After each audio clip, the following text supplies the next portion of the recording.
Welcome back to my channel. I'm Celine, and today I thought I would show you some of the books that I have added to my collection. This is a bit of a mix of different kinds of books, so part of my book collection is still in the Netherlands. I moved from the Netherlands to the UK, and it's been a very slow process to get all of my books here. So some of these books aren't exactly new to me, but I haven't seen them in years, so it kind of feels like they're new to me. Some other books are books I bought secondhand, and there are even some nice new books in this haul. I thought I would go in a vaguely chronological order in terms of when the book was originally published, which means that the first book in this haul is The Odyssey, and that is the translation by Emily Wilson. I haven't read The Odyssey yet, and I did a little bit of research in terms of, because there's a ton of different translations of The Odyssey because, well, you know, it has been around for a couple of thousand years, so a lot of people have tried their hand at translating it. And I came across this version, which has the benefit both of having a really nice cover. I really like this cover. There's a little bit of like shininess on it. But I also looked at sort of comparisons of, say, a couple of paragraphs and the writing style. And what I really like about this version is that it is a verse translation. So it doesn't try to change the verse into some sort of prose translation, which to me kind of loses part of the... It just takes a story out of context, and I am more interested in reading some sort of approximation of the original. My mum, when she was visiting me, very kindly gifted me this book, so thanks, Mum. So I'm really looking forward to reading this one. Then we're moving into medieval times, and the first book that I have in this category is Joan of Arc History by Helen Castor. Now, I also have a different book by Helen Castor called She-Wolves, which is about 4 women who weren't quite queen, but almost, in medieval times. And I really like her writing style. I've read part of that book. I haven't finished it yet, so I'm sure I'll talk about it at some point. However, I quite like how she really paints like a really intricate picture of the times. And I'm quite interested in medieval times because I feel like the medieval mindset is just so foreign to us.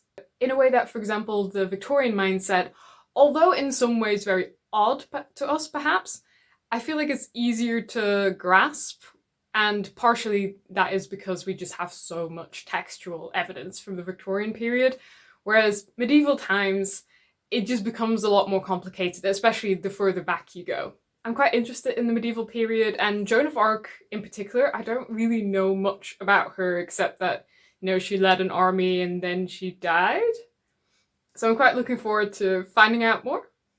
Then I also have The Culture of Medieval Europe by Jacques, and I have a Dutch version of this book. It is originally published in French, so this is a translation. And this is a book that I was supposed to have read for my undergrad. I did not make it beyond the introduction, I don't think. However, because I am slowly working on a writing project about medieval period, I am keen to maybe do a little bit more like actual research into the period before I really tackle the writing itself. So I am glad that I kept this book because I bought it about a decade ago and never really looked in it. But you know, sometimes when you keep things, you might use it later. And then moving into Italy, I also have the Decameron by Boccaccio. This is a really long book, and I think it's what I know of it is that it is like a collection of stories within stories. So a little bit like the Canterbury, goodness me. So they are a little bit by the Canterbury. So it's the same kind of structure like the Canterbury Tales by Chaucer. And I think the back of this book says that Chaucer was inspired by this book. Again, this is one of the books I was supposed to have read. I think instead I read the Wikipedia page, which kids don't do that. However, I am interested in finally finding out what this is actually about.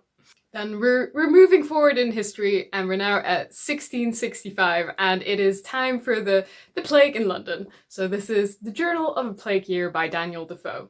This is such an interesting book because it pretends to be non-fiction. However, that is impossible.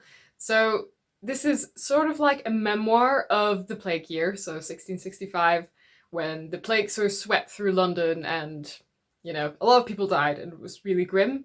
However, during this time, Defoe was much younger and basically a child, so it would have been impossible for him to be, you know, like the merchant that the focal character in this book pretends to be. So it's like a weird mix of memoir writing, fiction, non-fiction. But I think during this time period, the distinction between fiction and non-fiction was very different from how we look at it now. I've already read this book and it was absolutely fascinating. Coming out of a pandemic, you know, having had the experiences of self-isolation and all of the things that we've all experienced over the last couple of years, I noticed that there were just so many similarities between our experiences in the 21st century versus the 17th century, and it made me realize that in a lot of ways, not that much has changed. I also have to say, I really like this cover. I think it's really cool. Moving on into the 19th century and across the pond, I also have Bartleby the Scrivener by Herman Melville.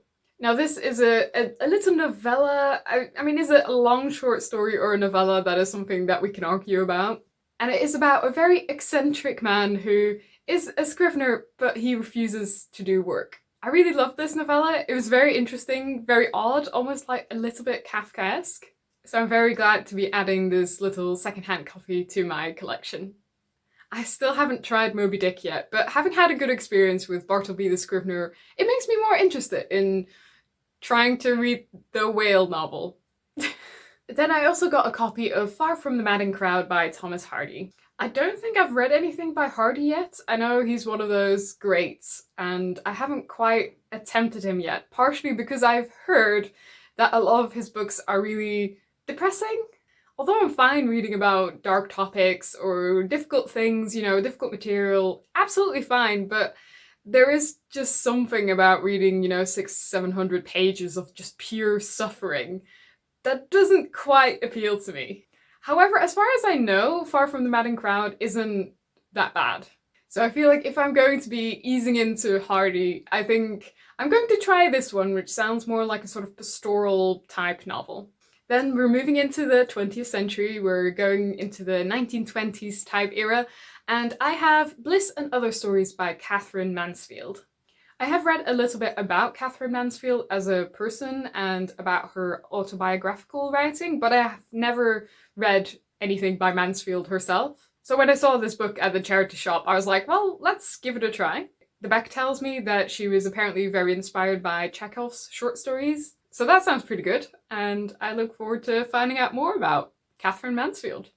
And then we have a section which is the Virginia Woolf section. I am still slightly obsessed with Virginia Woolf, so I got Night and Day, which is one of her novels, and then I also have The Voyage Out, which is also one of her novels, and I found this in the charity shop. I was like, well, I just can't resist this, can I? And this is Recollections of Virginia Woolf by her Contemporaries.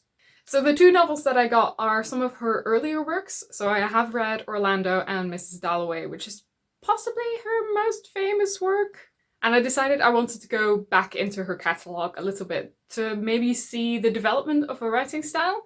Having started Night and Day, I've definitely noticed that she starts out in a much more, perhaps a less experimental way, because the later you get into her work, the more she experiments with point of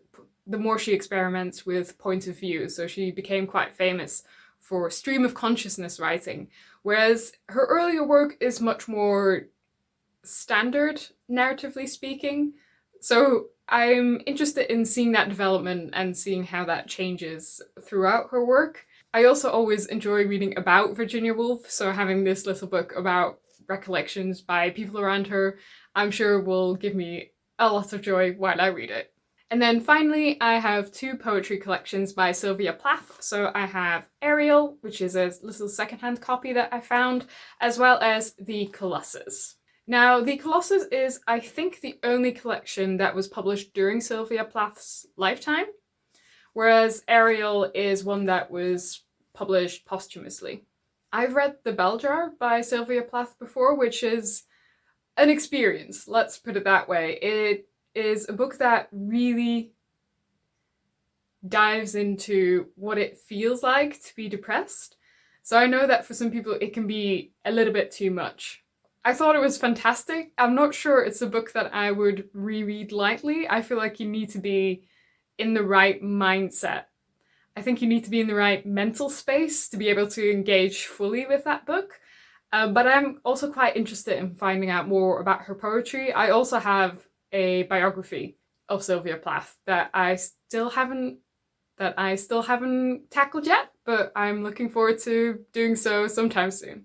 So those are some of the books that I acquired over the last couple of months. There are more, but I decided to split up the book haul because otherwise it would be slightly ridiculous. I hope you enjoyed this video. I hope you're doing well, and see you sometime soon. Bye!